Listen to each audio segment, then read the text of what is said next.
আমি হিদিনাল সিরাতাল মুস্তাকিমে ভ্রমণ করতেছি, সামনে গিয়ে দিয়ে ইবলিশ বসা। আমি ইবলিশে জিজ্ঞাসা করলাম, তুমি সরে যাও, আমি 5 ওয়াক্ত নামাজ পড়ি, তুমি আমার কাছ থেকে দূরে যাও। তুমি তো নামাজ পড়ো না, আমি তো 5 ওয়াক্ত নামাজ পড়ি, তুমি সরে যাও। ইবলিশ আমাকে উত্তর করে, না আমি যাব না। কেন যাবে না? আমিও 5 ওয়াক্ত নামাজ পড়ি। তুমি যে 5 ওয়াক্ত নামাজ পড়ো, কোরআনের দলিল কোথায়?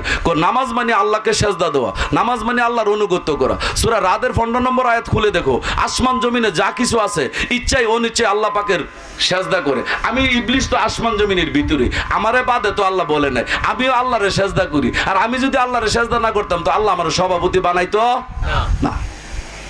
তাইলে 5 ওয়াক্ত নামাজ দিয়ে আমি ইবলিশরে সরাইতে পারলাম না।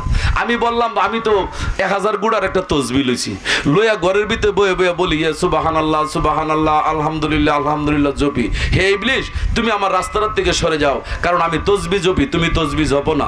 ইবলিশ বলে, না আমিও তসবিহ জপি। সূরা হাদীদের 1 নম্বর আয়াত খুলে দেখো, আসমান জমিনে যা কিছু আছে ইচ্ছায় অনিচ্ছায় আল্লাহ পাকের পবিত্রতা মহিমা প্রশংসার ঘোষণা করে। সুতরাং আমি তো আসমান জমিনের ভিতরে আছি, তুমি কি তসবিহ জপো? আমি 9,80,000 বছর তসবিহ জপ পাইছি, সুতরাং তুমি আমার চাইতে কম আছো, আমি বেশি আছি। সুতরাং তোমার তসবিহ জপা দেখে আমি এই পথের থেকে সরব। তখন আমি ভাবলাম, আমি কি করব, কোথায় যাব, কিভাবে ইবলিশকে আমি এই রাস্তার থেকে সরাবো? আমি যদি এই রাস্তার থেকে ইবলিশে সরাইতে না পারি, আমি আল্লাহ পর্যন্ত পৌঁছতে পারছি না। আর যদি আল্লাহ পর্যন্ত পড়তে না পারি, কোরআন খুলে দেখুন সূরা বনী ইসরাঈলের 72 নম্বর আয়াত, দুনিয়াতে যারা আল্লাহ দেখে না, হাসরের ময়দানে তারা আল্লাহ দেখবে। আমার আল্লাহ দুনিয়ার জগতে থাইকা দর্শন করে দেখে যাইতে হবে। আমার বাধা হয়েছে ইবলিশ। ইবলিশরে বললাম নামাজ পড়ি, তুমি সরে যাও। ইবলিশকে আমিও নামাজ পড়ি। ইবলিশরে বললাম আমি আল্লাহর জন্য কান্নাকাটি করি। ইবলিশে বলে আমিও তো আল্লাহর জন্য কান্নাকাটি করি। ইবলিশরে বললাম আমি ওজিফা করি। ইবলিশকে আমিও তো ওজিফা করি। ইবলিশে বললাম আমি তসবিহ জপি। ইবলিশকে আমিও তো তসবিহ জপি। আমি বললাম আমি আল্লাহ রাসূল বিশ্বাস করি। ইবলিশকে তোর মিয়া সরে যাও, আমি আল্লাহ রাসূলকে অস্বীকার করেছি নাকি? আমি হিদিনাল সিরাতাল মুস্তাকিমে ভ্রমণ করতেছি, সামনে গিয়ে দিয়ে ইবলিশ বসা। আমি ইবলিশে জিজ্ঞাসা করলাম, তুমি সরে যাও, আমি 5 ওয়াক্ত নামাজ পড়ি, তুমি আমার কাছ থেকে দূরে যাও। তুমি তো নামাজ পড়ো না, আমি তো 5 ওয়াক্ত নামাজ পড়ি, তুমি সরে যাও। ইবলিশ আমাকে উত্তর করে, না আমি যাব না।